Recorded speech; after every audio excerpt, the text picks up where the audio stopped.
Before we start tonight's story, click the subscribe button and tap the bell so you don't miss the next midnight upload. And if you're brave enough to make it to the end, comment asterisk, I'm still awake. Asterisk, let's begin. I live alone in a quiet neighborhood on the edge of a small city in Oregon. The kind of place where everyone waves from their driveways and front yards, where every house looks a little too similar, and where nothing bad ever happens. At least, that's what I used to think. I bought this little house last spring. It was my first home, 1 story, white fence, a small porch. I worked remotely as a graphic designer, so most days I didn't leave much. Because of that, I installed a doorbell camera early on, one of those smart ones that record motion.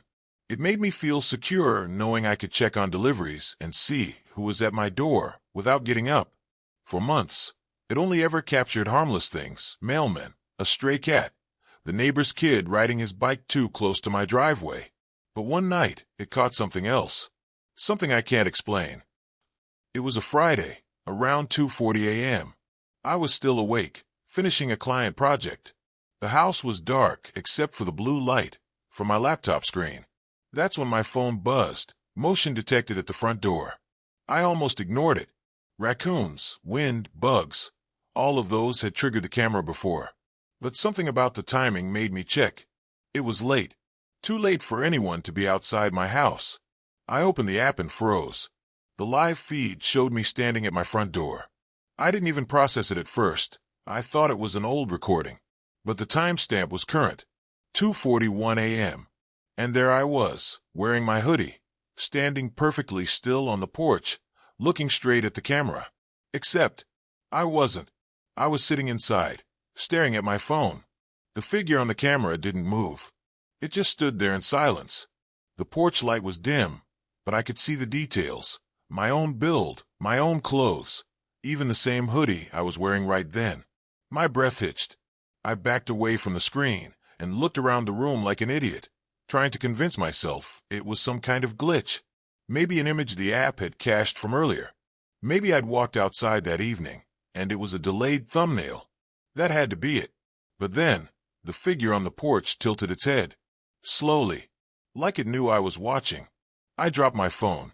When I picked it up again, the feed was still live, but the figure was gone. The porch was empty. My heart was pounding so hard I could hear it in my ears. I checked the front window, nothing. I even cracked the door open to look, half expecting to see someone sprinting away. The street was dead silent. Just the faint hum of the distant highway. I told myself I'd imagined it. Closed the door. Locked it twice. But curiosity's a stupid thing. I couldn't shake it. So I opened the footage archive in the app to replay the last few seconds. And that's when I saw it again. At 2:41:06, my copy stood facing the camera. At 2:41:09, the porch light flickered. At asterisk 2:41:10, something asterisk tall, a figure much taller than me, appeared just behind it. The movement was so faint I almost missed it, like a shadow shifting in fog. The tall shape leaned forward, closer to me, then turned its head toward the camera. Its face, if it had one, was a blur, like motion smeared in all directions at once. Then, the screen cut to static. The next morning, I woke up convinced I dreamed it. Except when I checked the app, the footage was still there, corrupted and glitchy, but real. I downloaded it, tried enhancing it, adjusting the brightness, the exposure. Nothing made it clearer. But one detail stuck out. Behind the frozen image of me, and that tall blur, there was something scratched into the side of my doorframe. 5 small letters. Asterisk hello. Asterisk. I swear to you, that word wasn't there before. I checked. It wasn't. I told myself maybe the wood had cracked. Maybe it was dirt or markings I'd missed. I went outside to look in daylight, took a picture, rubbed the frame clean. But the letters were carved deep. Too neat to be accidental. Too deliberate. That night, I double-locked every door and window. Saturday passed quietly. No alerts, no weird noises. By midnight, I'd almost convinced myself it was all an elaborate prank. I even called a buddy who's into tech and told him what happened. He said doorbell cameras glitch all the time, It's probably a lagged image mixed with interference, he said. Don't let YouTube horror stories get in your head. I laughed it off, watched a few videos, fell asleep on the couch. Then around 3 a.m., my phone buzzed again. Motion detected. My throat went dry. I opened the app. It was me again, standing on the porch. But this time, I wasn't still. I was pacing back and forth, like someone waiting to be let in. And every time I turned, that same tall blur moved behind me, in perfect sync, like a shadow attached to my back. Then the me on camera stopped pacing and stared directly into the lens. The doorbell rang. My heart nearly stopped. The sound echoed through my real house. I froze, staring at the door. I couldn't see anyone through the peephole, but I could still hear faint static buzzing from the camera, like breathing filtered through an old speaker. Then the app glitched again. The live feed distorted. The camera shook. The me on the porch smiled, a wide, wrong smile that didn't belong to my face, and stepped closer until its head filled the screen. The static cut off, and from inside my living room, my doorbell camera's tiny speaker whispered, "Asterisk, let me in." Asterisk. I don't know what happened after that exactly. I must have blacked out from panic or adrenaline, because the next thing I remember, it was dawn. The house was freezing, my front door was open, and my phone was lying face down on the floor. When I checked the footage again, the file was gone, deleted.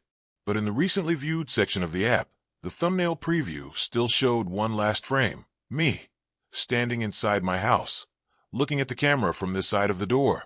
Timestamp, 3:19 a.m. A few days later, my friend came over to help uninstall the doorbell camera. We didn't talk much while doing it. He was trying to act normal, but I could tell something was off. He looked pale. When I asked what was wrong, he said, "You never told me you had two cameras." I told him I didn't. Just the one at the door. He frowned, holding the camera in his hand. "Then why does the footage on this SD card start from inside your house?" I didn't answer him. I couldn't, because when we played it back on my laptop, it showed a single clip, silent, grainy, and short. Just 5 seconds long. It was me, sleeping on the couch. And behind me, something tall and motionless, half in shadow, watching. Then, right before the clip cut out, it leaned close to the camera, and in the reflection of the window, I saw its face for the first time. It looked exactly like mine. If you made it to the end, congratulations. You stayed awake. Would you keep a doorbell camera after seeing something like that? Tell me in the comments. Don't forget to click subscribe, hit the bell, and share this with someone who's brave enough to watch it tonight. And remember, if your camera ever says motion detected when no one's there, check twice, because sometimes it's not recording you, it's waiting for you.